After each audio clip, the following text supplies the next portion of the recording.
What's up? It's your boy Kevin to turn on this motherfucking YouTube shit. Wow, what the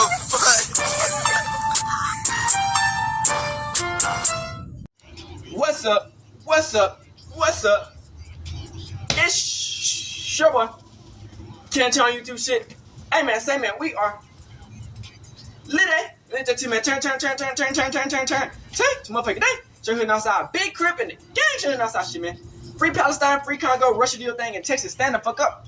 Each day is a new day. Be a better version of yourself. Never let somebody bring you down. Always fight back. Never let somebody tell you who you are. But also never put yourself in a position you don't belong. Let's stay humble. Let's go on revolution on this movement. Keep y'all way first. Coming to the Black Hebrew Israelite as a real Jew. We out here. Alright. Boom. Take to motherfucking day. Show you outside. Big crib in the gang. Show you outside shit, man. Gang. Go. Turn up. Bruh. Like I tell y'all niggas every time. When you committing something stupid or you committing a crime, man, you either do it solo dolo, or if you do it with somebody else, you could be cooked. Now, we don't know if YNW Melly did this. You know what I'm saying? We still don't know. But is his friend YNW Bortlen, is he snitching on YNW Melly with this new plea deal that he took? It took 2 life sentences off. It took his two witness tampering off. All he gotta do is like 8 years in probation, and he got time served for most of them years anyway. So we got the details, and let's get into it.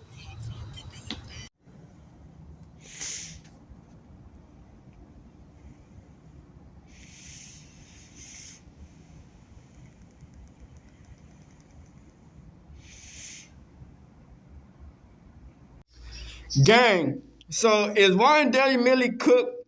Did his co-defendant, did that nigga snitch, took a plea deal? Man.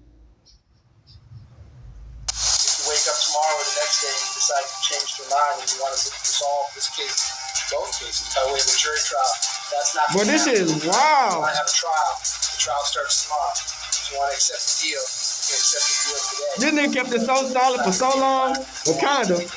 A shocking update in the double murder case against rapper YNW Melly. Not only was his murder trial pushed to 2027, but his alleged accomplice struck a deal with prosecutors. The maximum penalty is 15 years in Florida State. 2027? Before the agreement you made with the state, before the deal you made with the state, your maximum exposure here was life in Florida State Prison, followed by life in Florida State Prison, followed by life in Florida State Prison, followed by life in This nigga YNW Melly facing murder. Life in Florida State Prison, followed by 75 years. Death penalty. We're breaking down what strings come attached to the deal and what it could mean for Melly's jury trial. Mr. Henry, I'm not quite sure how your lawyers managed to do this, but I wish you good luck, sir. Thanks for joining us on Law and Crime. I'm Elizabeth Milner. Bortlen Henry was accused of helping YNW Melly cover up the murders of their friends. However, in a deal with the state, Bortlen, or YNW Bortlen, had his murder charges dropped, meaning no more life in prison. But will he testify against Melly, who prosecutors allege pulled the trigger? Standing next to me in that area. They dropped his murder? So, all over the place. Did he ultimately identify himself to you? Yes, ma'am. And what was the name that he provided? I believe it's Bortlen Henry. That was Officer Jessica Amingor with the Miramar Police Department, describing what she saw the night Bortlen Henry rushed Anthony Williams and Christopher Thomas Jr. to a local hospital after they had been shot. Arm, bitch? And you mentioned that there were some individuals inside. How many people occupied the vehicle at the time when you saw it? One gentleman in the front passenger seat and one in the rear right passenger seat. And when you approached the vehicle, was it apparent their condition? Yes, they weren't moving. Okay. How so were you able to, determine whether or not they were injured? So maybe looking on the vehicle and, the fact that there was multiple bullet holes inside, they weren't moving. Somebody was able for me to tell that they're always pain, screaming, moaning, and there's nothing. Did you attempt to render aid? Yes. So I immediately, after waiting for assistance and letting the security guard investigate any doctors and nurses and everything to come out to help me, put on gloves and reached inside the front passenger seat and checked the pulse of the right wrist. I didn't find anything.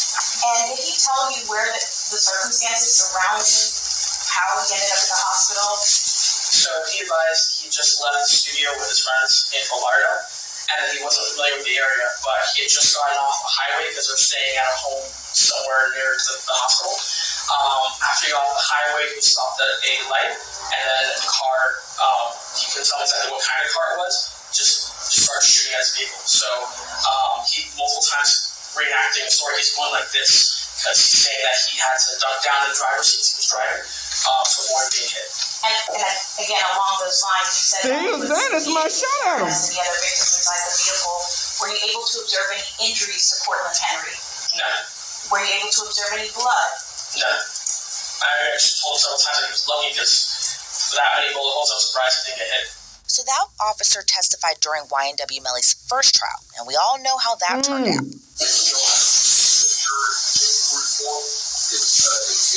doing her job too damn good. She's a fifth country head ass.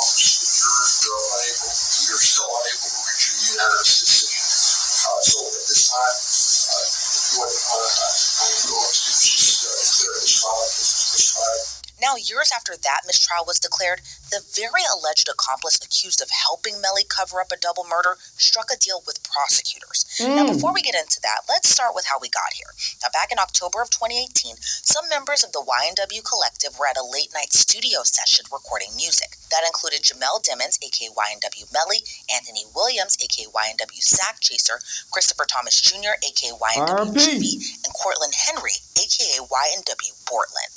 Investigators allege that during that ride home, Melly shot and killed his childhood friends Sack Chaser and Juvie, and Cortland Henry, aka YNW Bortlen, helped cover it up. Melly and Bortlen denied that, and Melly's defense team during his first trial even denied that he was in the car that night, even when the bullets flew. Despite surveillance videos showing them enter the car, Melly's defense claims at some point during the ride home he hopped out, and that Juvie, Sack Chaser, and Bortlen were victims of a drive-by, which is why during Officer Amengor's testimony, you don't hear her talk about Melly much. Now stay with me. Melly and Bortlen were both charged with 2 counts of first-degree murder plus more charges. And as I've mentioned before, Melly went to trial and that ended in a mistrial. Now, Bortlen was supposed to go on trial this week, but that didn't happen because in a shocking move, he accepted a plea deal from prosecutors. In exchange, they'll drop the double murder charges against him. So I had said this afternoon. They had dropped the double murder charge because he's up to plead in? Whatever you want to do is set the state's offer or not. We're set to go to jury selection tomorrow morning. So Mr. Haddad or Mr. Nascimento will go forward with a change of plea this afternoon.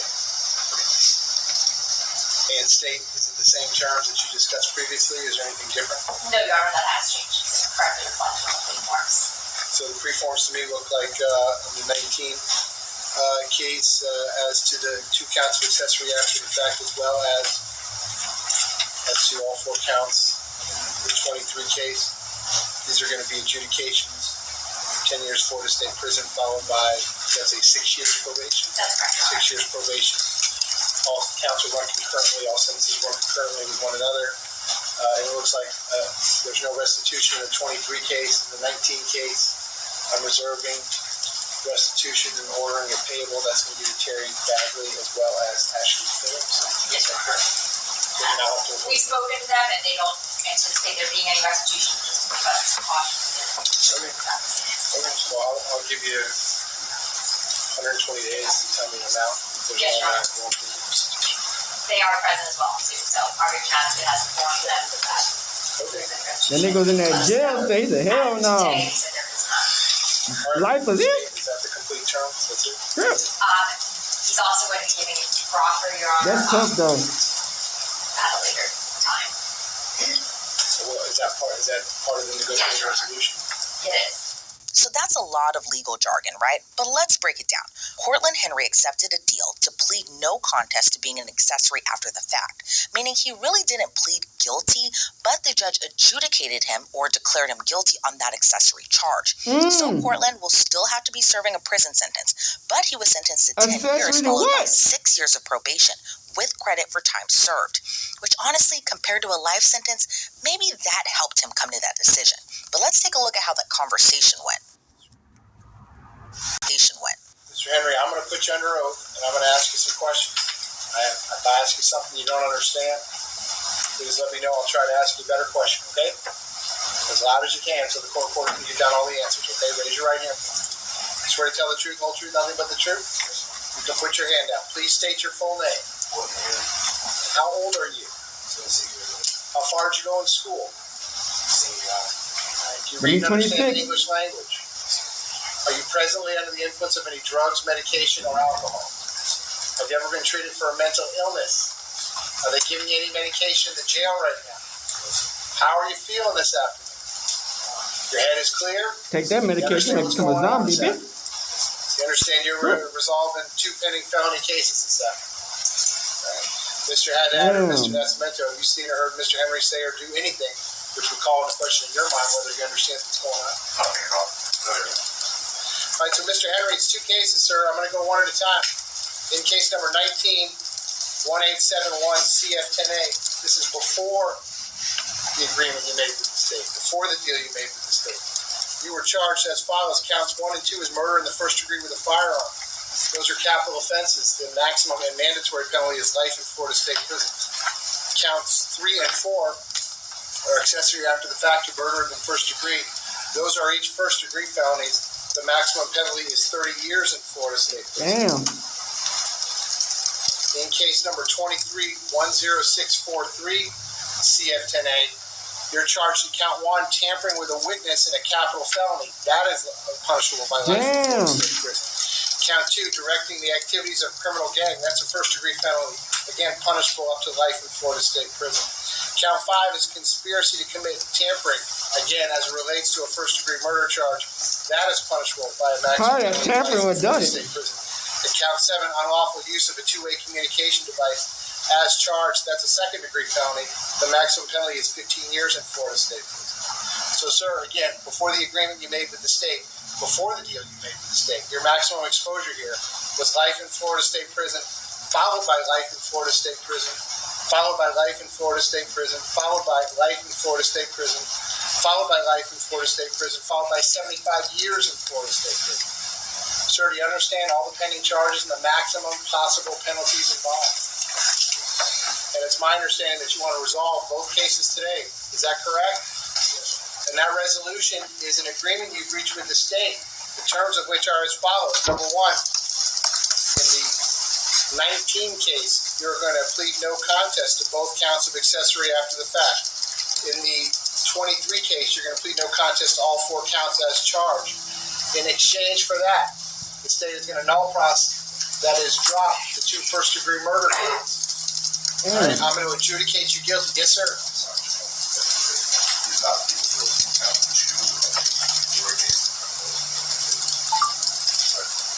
What's happening with that? So he pleading guilty to accessory.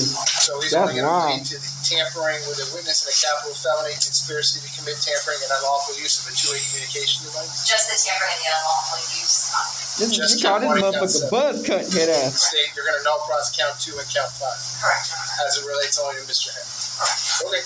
So, Mr. Henry, what it's going to be is 2 counts of accessory after the fact, tampering with a witness in a capital felony, and unlawful use of a two-way communication device. In exchange for that, I'm going to adjudicate you guilty on the 2 accessory counts as well as the tampering count. I'm going to sentence you to 10 years in Florida State Prison. That will be followed by 6 years of reporting probation. In the unlawful use of a two-way communication device, that's the second degree felony, the maximum exposure. It's the second as charged, I believe.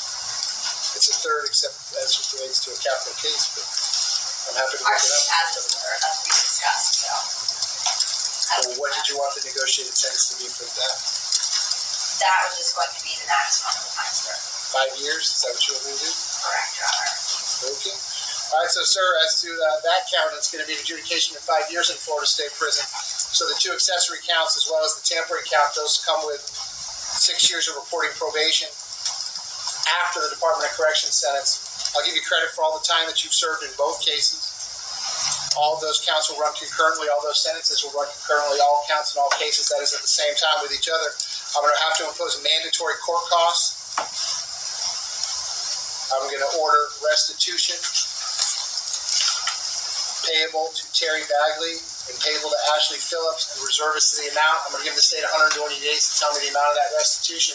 If they fail to do so within 120 days, there will be no restitution. If they come back with an amount and the attorneys agree on the amount, I will impose that as another condition of your sentence to pay back that restitution. If they come back with an amount and the attorneys do not agree on the amount, I will conduct a restitution hearing.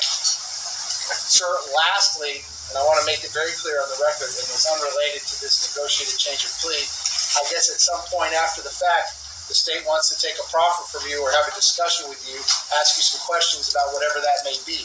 What I want you to understand, sir, is I guess that's part of this negotiated resolution, but your answers to any of those questions, whatever they might be, have no bearing on me and have no bearing on this negotiated resolution. In other words, the deal you negotiated is the deal you negotiated, and that's the ballgame. Do you understand all that, sir?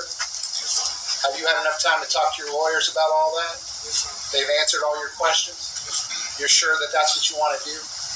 Because I want to emphasize, Mr. Henry, and I'm going to do this again at the end of my plea colloquy. Whether you resolve the case by way of a negotiated plea or an open plea to me, or you resolve the case by way of a trial, it doesn't matter to me at all. But due to the resources that have been devoted to this case, I have 250 jurors summoned for jury duty starting tomorrow.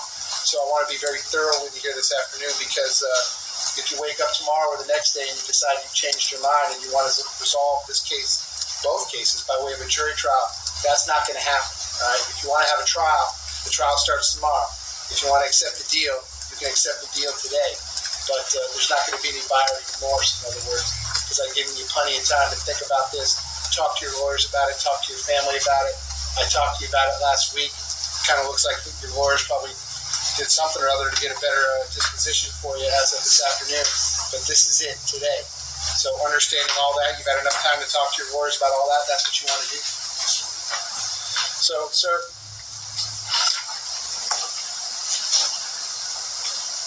has anyone forced you, threatened you, or coerced you into entering these pleas? If I accept your pleas, there will not be a trial in either one of these cases. Do you understand that? If I accept these pleas, there's a whole bunch of constitutional rights you are giving up. I want to make sure you understand all of those rights. You have the right to maintain your plea of not guilty and have a trial in each case. You have the right to present defenses, to file motions and other pleadings in support of your defense. You have the right to remain silent.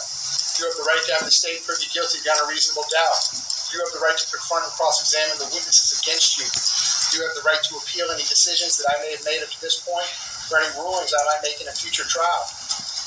But understanding by entering this negotiated resolution, say you are giving up all of those rights. The matter is going to be resolved today, right now, this afternoon. Is that what you want to do? Are you satisfied with your lawyers? Have you had enough time to speak with them? Have they answered all your questions? Are you satisfied with all the work that they have done for you? Sir, I've got two identical plea forms here entitled Plea of Guilty or No Contest to Criminal Charges in Circuit Court. Each one has your name on the top, your initials on the left-hand side, front and back, and your signature on the back. Did you go over both of these forms? Any questions about what's on either of these forms? With credit of more than 700 days of time served, Cortland Henry is likely looking at getting out of prison in 8 years. Unlike in 8 years. Mr. Henry, I'm not quite sure how your lawyers managed to do this, but I wish you good luck, sir. So some well wishes there from Judge Fine to Cortland Henry, but let's talk about this plea agreement with criminal defense attorney Safa Robinson-Ferrer. Safa, always great to see you, and thank you so much for joining me.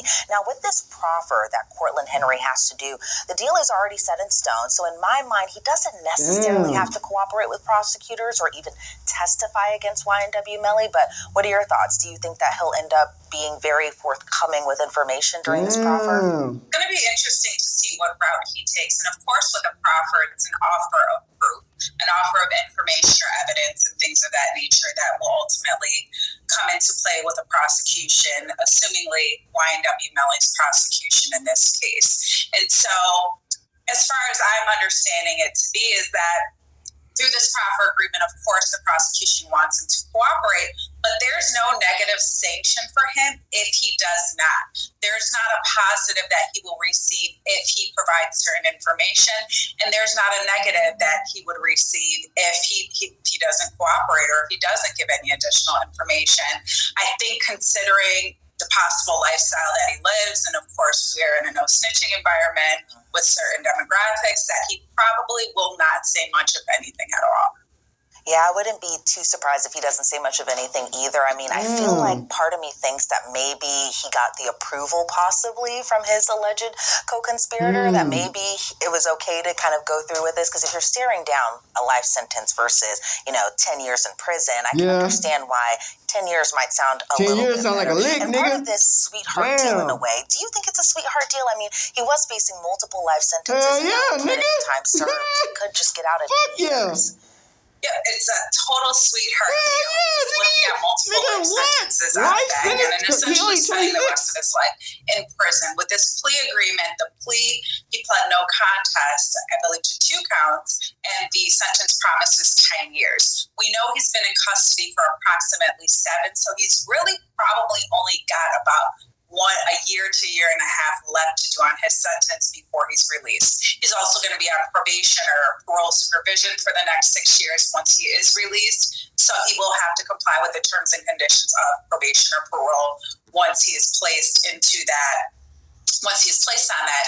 And so this is a total sweetheart deal. He walks out of here without actually admitting to anything. So, yes, he's pleading guilty essentially, but not contesting or factually admitting to anything. But he pleaded guilty to accessory. If it's pleading guilty to accessory, that says enough. And receiving a sentence that would essentially have him in about a year to year and a half. And so do you think it's kind of a rush to judgment from fans of the kind of YNW collective who are calling Cortland Henry a rat and a snitch already in Instagram comments, for example? When really, he hasn't admitted necessarily to anything. He hasn't signed or written down, hey, this happened at this spot, we did this at this. Like, he hasn't done that to this point yet. It seems like it really is kind of open-ended as far as how much he's willing to give, if he is willing to give anything to prosecutors. It's certainly a jump to conclusion, but I understand why people may think that.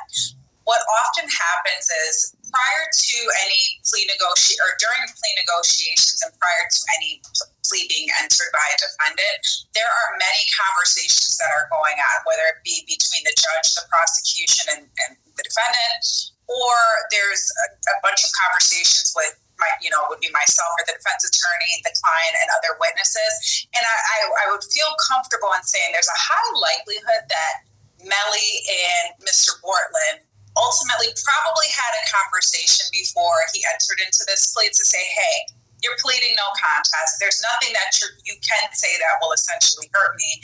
We're bros. We've been in this for quite some time. And that happens a lot.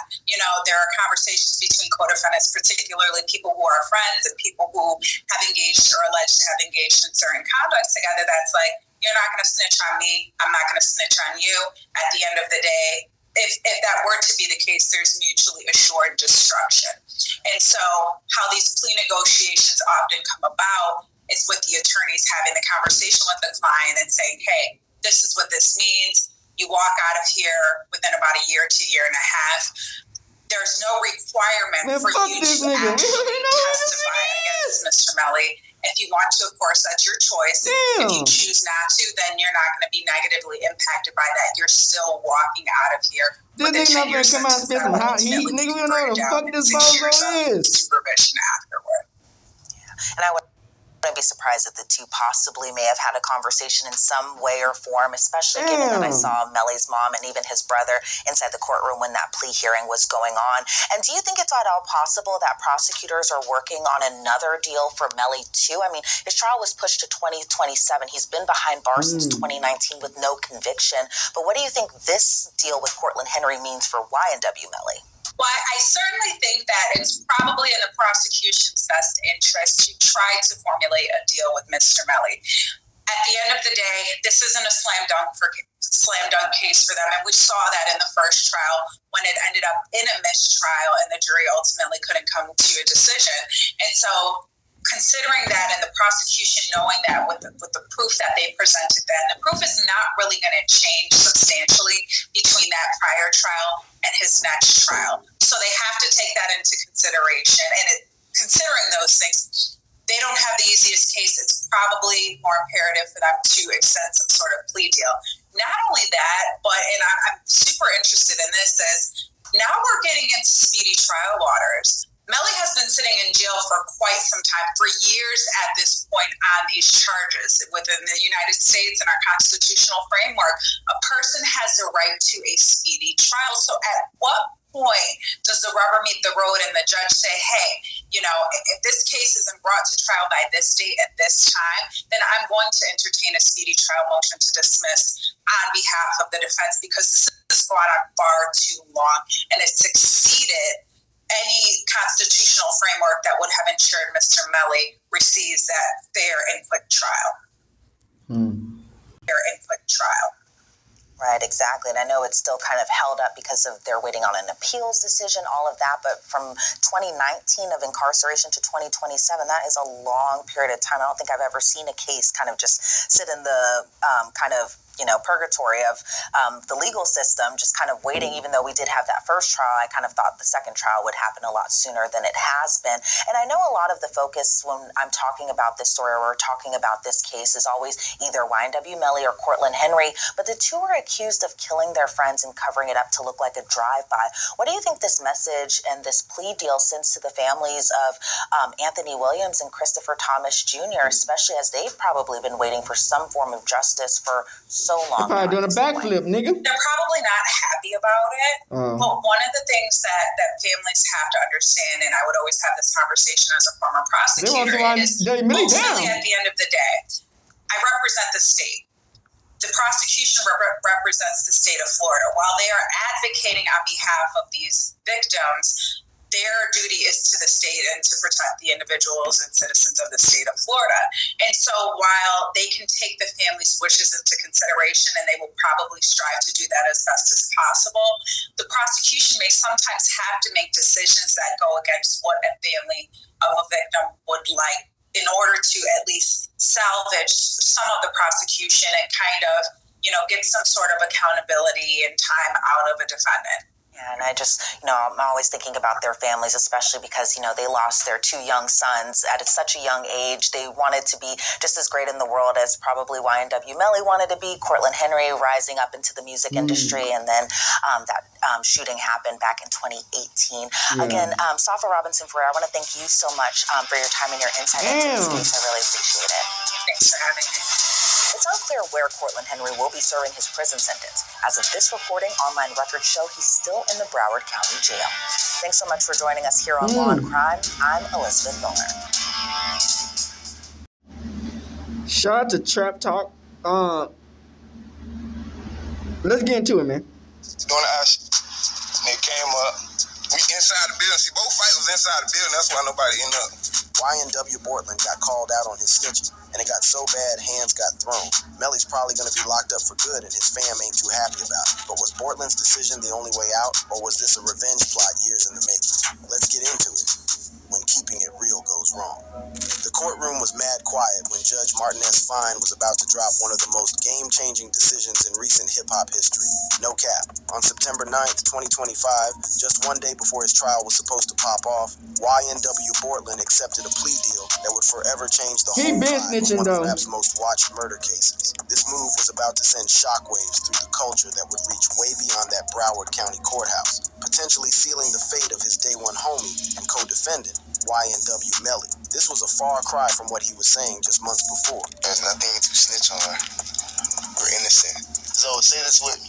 Bortlen was talking that tough talk, claiming innocence and calling for unity. But that energy was about to shift real quick when them prosecutors started applying pressure. The confidence in his voice, that whole "we solid" mentality, all that was about to crumble when faced with the cold reality of Florida's ruthless justice system. To really understand how deep this situation got, we got to break down the whole web of relationships, street politics, and legal chess moves that led to this crucial moment. The story starts in Gifford, Florida, a small hood where Jamel Maurice Demons, YNW Melly, and Cortland Malik Henry, YNW Bortlen, were part of the YNW Young World or Young New Wave hip-hop collective. This wasn't just some rap group they threw together for clout. This was real brotherhood forged in the struggle, coming up from poverty, gang politics, and shared dreams of making it out the trenches through hip-hop. The crew also included Anthony YNW Sack Chaser Williams and Christopher YNW Juvie Thomas Jr., two young kings whose lives got cut short way too early on October 26, 2018. That night, after they finished laying down tracks in Fort Lauderdale, all four homies found themselves riding together in a Jeep, not knowing this would be the last time they'd all be breathing in the same. Bro, that whole night was just Prosecutors are weird. saying that Melly aired out the two victims inside the Jeep, with Bortlen behind the wheel, and that they staged the whole crime scene to make it look like a drive-by. The plan, according to the state's version of events, was straight diabolical, but effective. Make it seem like their bros got caught slipping by some random street violence, instead of the cold-blooded execution that prosecutors claim really went down. When Bortlen pulled up to Memorial Hospital Miramar at 4:35 a.m. with two bodies full of holes, he was painting a picture of pure terror and confusion. He claimed they had been victims of a drive-by shooting. So that's the lady who was at the court. Believable given the violent environment these young dudes came from, but the forensics was about to expose a completely different narrative. YNW Melly is accused of murdering his two close friends. They all were in a studio. They get in the car. In the front driver position was YNW Bortlen. According to prosecutors, Melly was seated behind the driver. On video, he's captured getting into the car behind the driver. What police knew afterwards is that Bortlen, the driver, showed up to the hospital with two dead bodies. This breakdown shows how methodical the prosecution was building their case. The forensic evidence contradicted the drive-by narrative, showing that the fatal shots came from inside the vehicle, specifically from Melly's position. This revelation flipped the whole script from what looked like random street beef into something way more personal and sinister. They asked him, what happened? He said, we got shot at. You can't find anything that showed there was a shooting there. No broken glass, no spent shells. They can't find any evidence. Damn. That becomes suspicious. It also becomes suspicious with certain things with his demeanor. The bullets didn't come from some op sliding through in another whip. They came from someone sitting right next to the victims, someone they trusted enough to ride with after a long studio session. That's some Judas-level betrayal right there. The charges that followed were heavy as hell and life-changing. Melly was charged with 2 counts of first-degree murder, conspiracy to commit murder, and aggravated assault, facing life in prison without parole or the death penalty under Florida's non-unanimous death penalty law. Meanwhile, Bortlen was initially charged with 2 counts of first-degree murder, 2 counts of accessory after the fact, witness tampering, conspiracy, and gang-related offenses. The state's case looked solid on paper, but the complexities ran deeper than the surface. Evidence included surveillance footage, cell phone data, ballistics, and a shell casing found in the vehicle. Though the defense questioned the legitimacy of some evidence, alleging possible planting. The defense came back swinging hard, with Melly's team claiming he acted in self-defense or was set up as part of a larger conspiracy, arguing the prosecution's case was full of holes and reasonable doubt. When you shoot that thing, the bullet usually flies out to the left. Not only to the left, it usually flies out in close proximity of where the shooter would be. They found spent shells in the car. Now that defeated the entire theory that Bortlen told him that they got shot up by another car. For Bortlen, the defense was running a different game, but equally compelling. His defense maintained he was unaware of Melly's actions, claiming he was focused on driving and avoiding being shot during the incident. This painted a picture of a young dude caught up in some wild shit beyond his control, more of a victim of circumstances than a willing participant in some murder plot. The legal proceedings that followed were straight up dramatic and dragged out. Melly's first trial began in June 2023, but ended in a mistrial on July 22nd, 2023, after the jury deadlocked with a 9-3 vote favoring conviction on lesser manslaughter charges. That hung jury was a major W for the defense, showing that reasonable doubt was real in the minds of several jurors who couldn't bring themselves to convict on those heavy first-degree murder charges. During this trial, the cracks in their friendship started showing in ways that would prove to be prophetic. During Melly's 2023 trial, his defense team pointed fingers at Bortlen, suggesting he could have been the shooter, a tactic described as creating reasonable doubt. This strategic move by Melly's legal team to potentially throw his day one under the bus would plant seeds of resentment that would eventually grow into the dramatic plea deal we witnessed in September 2025. Because you already know Bortlen, he said play once. YNWA Melly lawyers, and I'm trying to put all that you know him. He said disrespected, betrayed it. This analysis captures the emotional damage that legal strategy can inflict on personal relationships. When it's life or death, the bonds of brotherhood often become collateral damage in the fight for survival. The aftermath of the mistrial revealed fractures in what had once seemed like an unbreakable bond. Bortlen's cryptic tweet after the mistrial, "Mind games don't work on people like me," handshake emoji, sparked speculation about tension with Melly or the prosecution. This seemingly harmless social media post would later be dissected by fans and legal observers as a potential warning sign of the cooperation that was coming. Yeah. Then they watch Melly almost get a death penalty sentence. Then you sit back and hear Thug situation. Like, damn, Thug that told. He said everything going on. He said how everybody get treated. Then he thinking about, like, if I risk all this, like, I get 2 life sentences and 70 years or whatever they were saying. Man, I'm not finna roll the dice with this bullshit. Man, I'm finna go ahead. The strategy seemed calculated and ruthless. Bortlen was arrested during a raid at his Miami home while on bond, a dramatic flex that sent a clear message. The state wasn't playing no games, and they were willing to turn up the pressure until somebody broke. This timing wasn't no coincidence. The prosecution understood that securing a conviction or cooperation from Bortlen could provide the missing pieces needed to ensure Melly's conviction in the retrial. They had learned from the first trial's near miss and were determined not to repeat the same mistakes. The plea deal that Bortlen ultimately accepted was both a strategic masterstroke and a potential violation of everything the street code represents. But to understand why this decision was so controversial and potentially damaging to his future in the game, we gotta examine not just the legal implications, we don't even know who this nigga is. consequences of what many in the hip-hop community would view All that as rapping the shit ultimate gone, betrayal nigga. of trust and loyalty. He come out, he might as well When just your come out day and be a one becomes panhandler, your worst nigga. enemy. The morning of September 9th, 2025 He cooked. came with the weight of 6 years of legal battles, broken dreams, and a friendship that got tested way beyond its breaking point. As Cortland Henry prepared to step into that Broward County courtroom, he was facing a decision that would define not only his future, but potentially put the final nail in the coffin for the person he used to call his brother. Bortlen took a plea agreement today. He's gonna get 10 years in prison, 6 years on like home confinement and like house arrest and a lot more other stipulations and stuff like that. But that's all he gonna have to do. Probably, I think, some of the time served and a whole bunch of stuff like that. So he's taking a deal. He didn't say Melly did anything. The plea deal that Bortlen accepted was straight up unbelievable in how sweet it was. After facing the very real possibility of spending his whole life locked down, he got offered a way out that would see him back on the streets in just a few years. The terms were almost too good to be true. A 10-year bid with credit for the approximately 4.5 like 3 years he years. already did, followed by 6 years of probation. When Judge Fine broke down these potential sentences in court, the reality They was trying to get the big fish. staring down became crystal clear. Nigga, nobody give a fuck about this nigga. He's a bozo.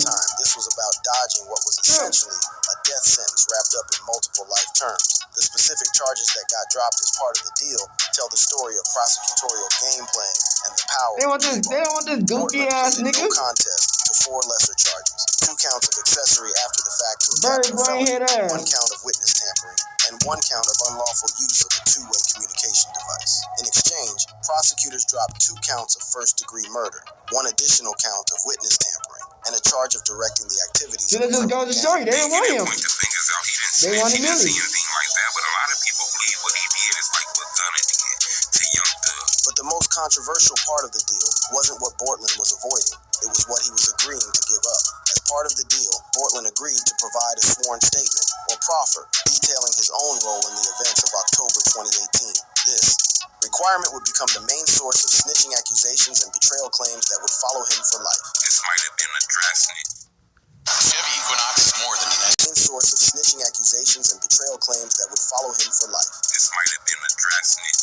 And his snitch might have been even stronger. Melly saying he was never in the car. Melly saying he didn't kill nobody. The courtroom proceedings showed just how calculated this whole arrangement was. Bortlen took a deal to say I was there. You know, I was there. This was my role in the murder. This was that and that. You know, that is hard to do. It's hard to say now because Melly is saying he was never there. This statement by the judge was crucial because it seemed to protect Bortlen from whatever he might say in his proffer. However, legal experts and street dudes alike understood that this distinction was basically meaningless in the real world. The information provided in a proffer, regardless of judicial protections, would inevitably become part of the prosecution's game plan against Melly. But it made it hard for the defense to say, Melly didn't do this when this guy clearly took a deal and said, look, this is my part, I did. The reaction from legal observers was swift and pointed. Attorney John M. Phillips, representing YNW Sack Chaser's family in a civil suit, stated on social media, as predicted, YNW Bortlen took the plea deal. He also agreed to a proffer, which means he's talking. Phillips suggested that Bortlen's testimony could be devastating to Melly's defense by filling gaps in the prosecution's case. So, Mr. Henry, again, two cases, If it one at a time. plead guilty to accessory, In case number 19, 1871 CF10A. As to count 3, accessory after the fact to murder in the first degree. But Bortlen's legal team came back swinging, trying to protect their client's reputation and future safety.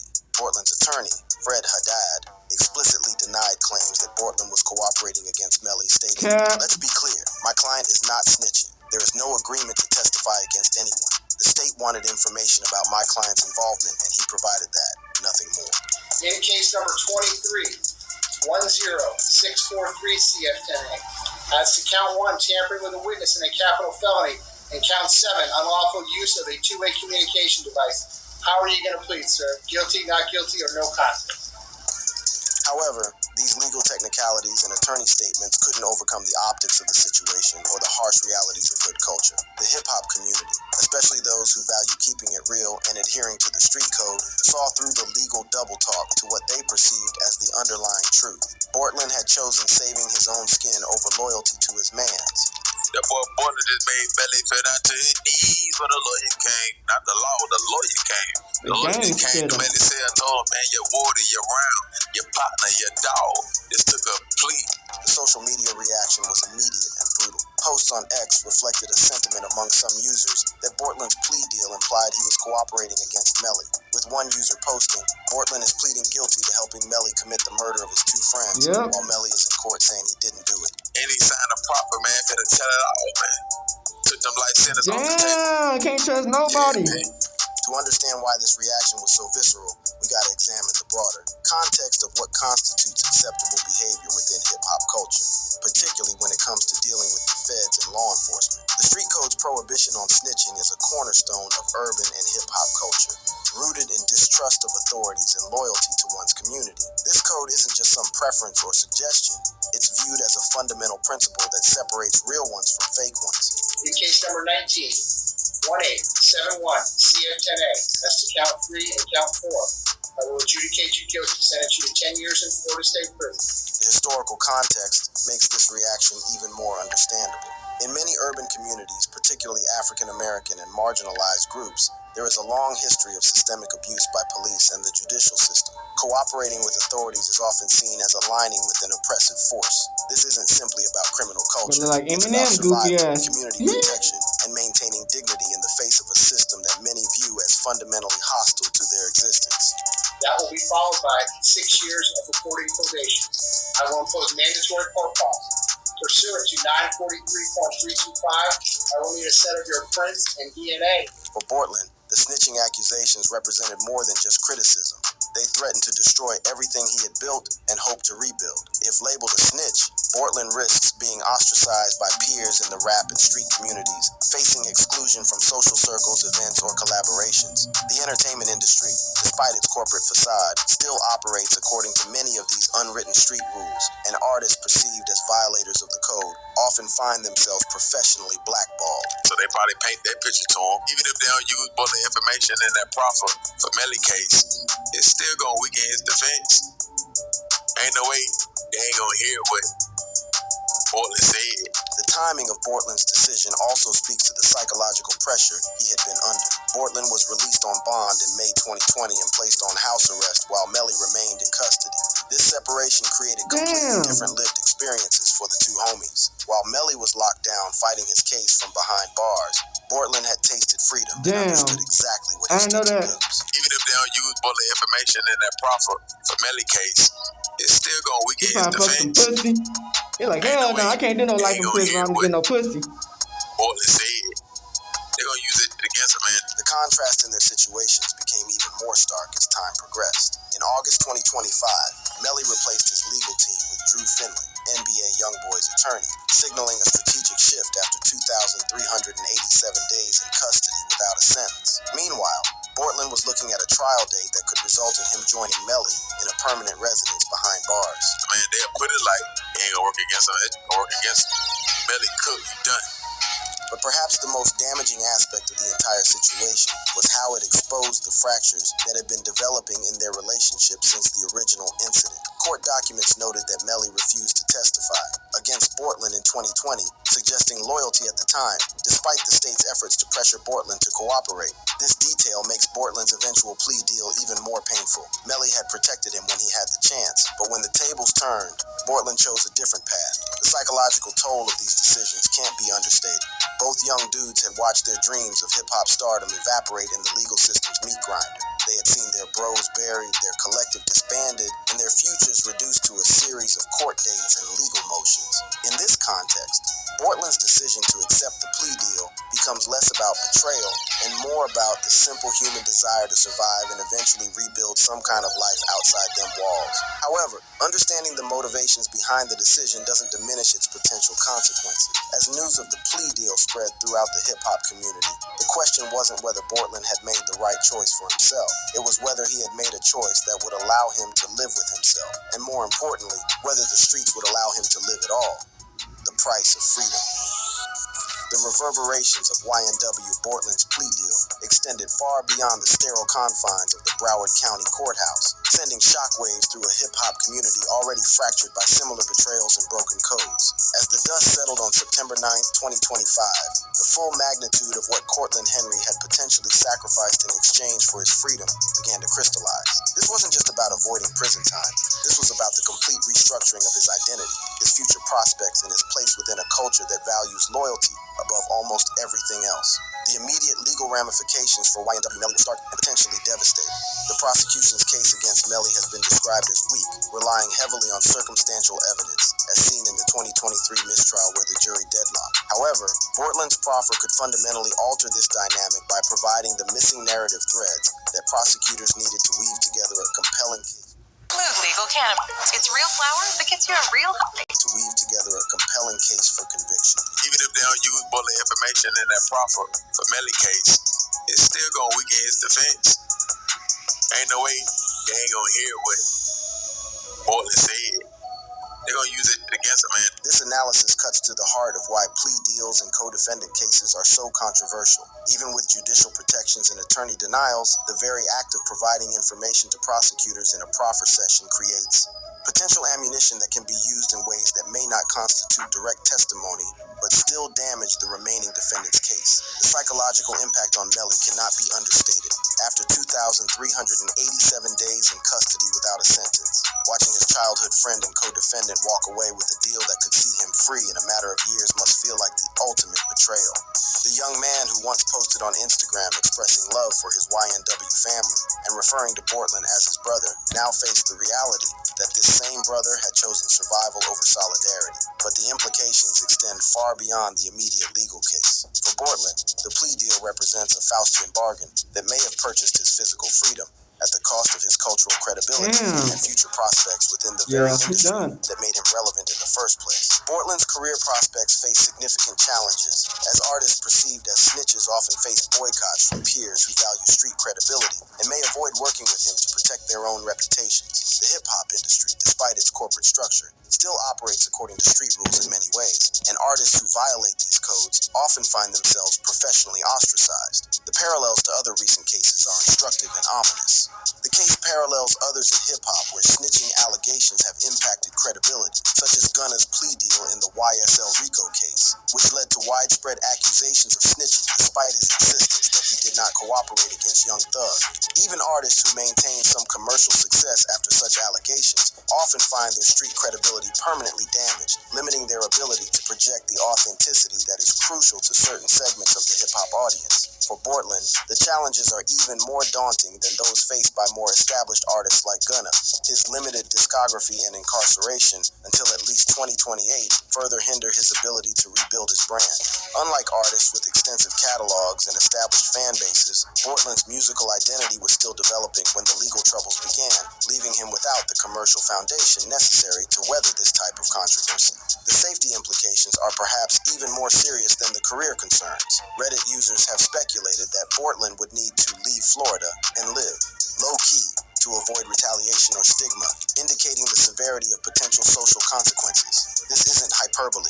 The street code's enforcement mechanisms can be swift and unforgiving, particularly for high-profile violations. The attorney for YNW Judy's family expressed concerns for Bortlen's safety post-plea, requesting a deposition within 30 days due to these risks. This urgent timeline suggests that even legal professionals understand the potential dangers that Bortlen now faces from those who view his cooperation as an unforgivable betrayal. The broader cultural implications of this case extend into the ongoing debate about the toxicity of street code enforcement in hip-hop culture. The YNW case highlights the tension between legal strategy and street culture, where taking a plea deal is often a pragmatic choice to avoid life imprisonment, but street culture rarely acknowledges this nuance, viewing any cooperation as a violation of the code.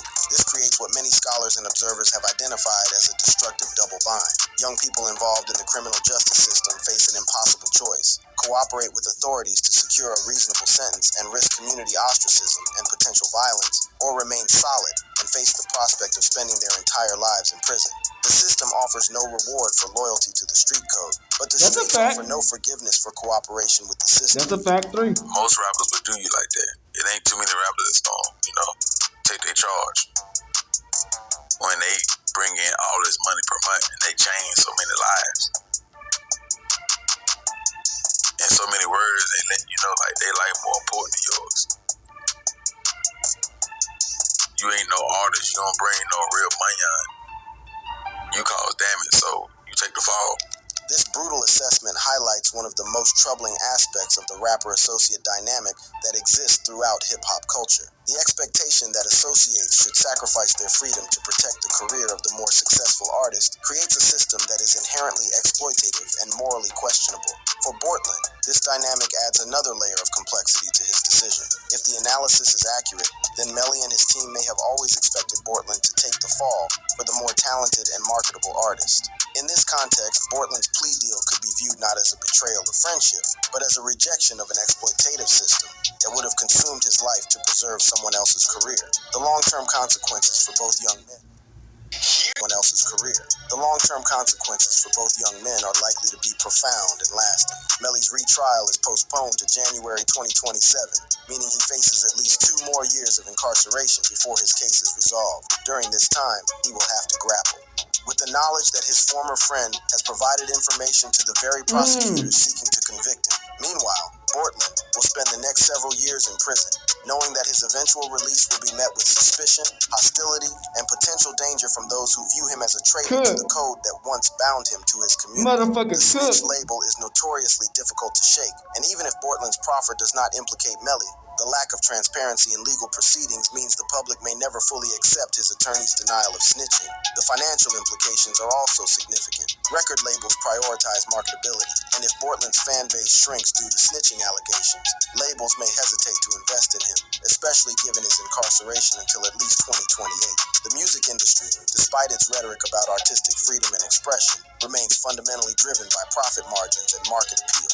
Perhaps most tragically, the plea deal represents the final dissolution of what was once a genuine brotherhood born from shared struggle and common dreams. Their relationship, which was initially described as familial and tight-knit, rooted in their shared upbringing in a challenging environment marked by poverty and gang activity, has been completely destroyed by the legal system's pressure tactics. The YNW Collective, which once represented hope and creative expression emerging from one of Florida's most challenging communities, has been reduced to a cautionary tale about loyalty, survival, and the impossible choices faced by young people caught in the intersection of street culture and the criminal justice system. As this saga continues to unfold, one thing remains certain: the reverberations of September 9th, 2025 will be felt for years to come. Whether Bortlen's gamble will ultimately prove worth the cost remains to be seen, but the price of his freedom has already been paid, not just in years of imprisonment, but in the destruction of relationships, reputation, and trust that may never be rebuilt. Thank you for watching this video. If you'd like to watch another fascinating video like this, click on one of the boxes on your screen right now.